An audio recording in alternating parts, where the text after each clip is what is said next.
ফের একবার অবৈধ সম্পর্কের টানাপোড়েনে বোলপুর আবার শিরোনামে। এবার সামনে এলো কাকিমার সঙ্গে ভাইপোর অবৈধ সম্পর্ক, আর তার জেরে গাছে বাঁধা হলো ভাইপোকে। বেশ কিছুজন বেঁধে মারধরও করে। এই ঘটনায় চাঞ্চল্য সৃষ্টি হয়েছে এলাকা জুড়ে। বোলপুরের কালিকাপুর কলোনিতে এক বিবাহিতা মহিলার সঙ্গে ক্যানেল পার এলাকার এক যুবকের অবৈধ সম্পর্ক ঘিরে চাঞ্চল্যের সৃষ্টি হয়েছে। জানা গেছে ওই যুবক মহিলারই আত্মীয়, সম্পর্কে ভাইপো। পরিবার সূত্রে খবর, প্রায় কয়েক মাস আগে থেকেই ওই কাকিমা ও ভাইপোর মধ্যে ঘনিষ্ঠ সম্পর্ক গড়ে ওঠে। বিষয়টি জানাজানি হওয়ার পর থেকেই দুই পরিবারে অশান্তি শুরু হয়। এমনকি সম্পর্কে কাকিমা তার স্বামী ও দুই সন্তানকে ফেলে ওই যুবকের সঙ্গে পালিয়ে যান বলেও জানা যায়। আজ সকালে হঠাৎ ওই যুবকটি বিবাহিতা মহিলার প্রাক্তন স্বামীর বাড়িতে হাজির হন। অভিযোগ, তিনি বাড়ি ফাঁকা দেখে সেখানে থাকা কিছু আসবাবপত্র, গহনা ও মোবাইল নিতে আসেন। সেই সময় তার ছোট ছেলে বিষয়টি টের পেয়ে বাধা দিলে ওই যুবককে বেধড়ক মারধর করেন।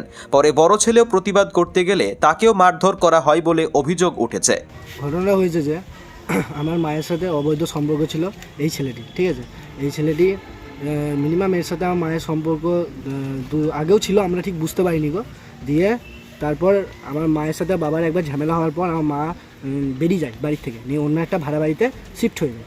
এবার বাড়িতে শিফট হওয়ার পর মিনিমাম আমরা ভেবেছিলাম রাগারাগি হয়েছে, ঠিক 1-2 মাস পর চলে আসবে বাবার সঙ্গে। বাবাও যায়, মানাতে যায়, আসে না, কোনো ব্যাপারে আসে না। ঠিক 3-4 মাস পর ও ব্যাঙ্গালোরে কাজ করে, ও ব্যাঙ্গালোর থেকে এখানে ফিরে আমাদের বাড়ি আসে না। এটা হলো আমার বাবার ভাইপো, ঠিক আছে। ও এখানে না এসে, ও কাকার বাড়িতে না এসে ও কাকির কাছে গেছে, ঠিক আছে। কাকির কাছে যাওয়ার পর ও বলছে যে ওর সাথে নিয়ে ও বিয়ে করে নিয়েছে অষ্টমীর দিন, ঠিক আছে। এখন এই অবৈধ সম্পর্কটা এখন ওনাকে পেয়েছে এরকমভাবে। ঘটনার পর স্থানীয়দের মধ্যে তীব্র উত্তেজনা ছড়িয়ে পড়ে। আশপাশের মানুষ ছুটে এসে পরিস্থিতি সামাল দিতে চেষ্টা করেন। অভিযোগ, গ্রামবাসীরা এরপর ওই ক্যানেল পারে যুবককে ধরে গাছে বেঁধে রাখেন এবং সঙ্গে সঙ্গে পুলিশকে খবর দেন। খবর পেয়ে বোলপুর থানার পুলিশ ঘটনাস্থলে পৌঁছে অভিযুক্ত যুবককে আটক করে থানায় নিয়ে যায় এবং পুলিশ এই পুরো ঘটনাটি নিয়ে তদন্ত শুরু করেছে। বীরভূমের বোলপুর থেকে বিশাল দাসের রিপোর্ট, দ্য সহজ পাঠ।